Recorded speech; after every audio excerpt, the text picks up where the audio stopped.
Revisi Undang-Undang Nomor 19 Tahun 2003 tentang Badan Usaha Milik Negara versi DPR mengubah status direksi, komisaris hingga pengawas BUMN bukan penyelenggara negara.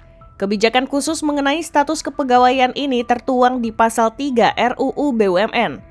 Tak hanya itu, rancangan ini mengadopsi Business Judgment Rule yang melindungi seorang direksi BUMN dari tuntutan hukum atas keputusan bisnis yang ditempuh.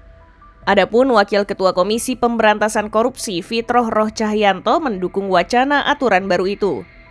Menurut Fitroh, penegak hukum harus berhati-hati dalam menerapkan pasal 2 dan 3 Undang-Undang Tipikor tentang korupsi yang memperkaya diri sendiri dan memperkaya orang lain terhadap pimpinan BUMN.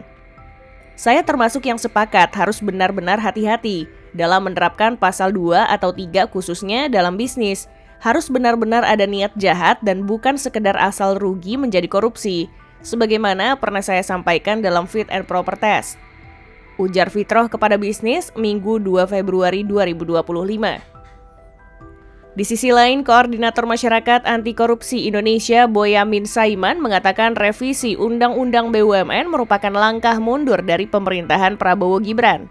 Aturan itu malah mengartikan uang yang dihasilkan BUMN bukan uang negara, sehingga oknum yang korupsi hanya diproses sebagai pidana penggelapan uang, bukan tindak pidana korupsi. Karena memang sebagai entitas bisnis ya kalau rugi ya rugi bisnis, kalau ada pihak yang nakal ya berarti pada proses pidana biasa seperti penggelapan dalam jabatan bukan sebagai korupsi. Nah ini menurut saya adalah langkah mundur. Tuturnya kepada bisnis di Jakarta Senin 3 Februari 2025.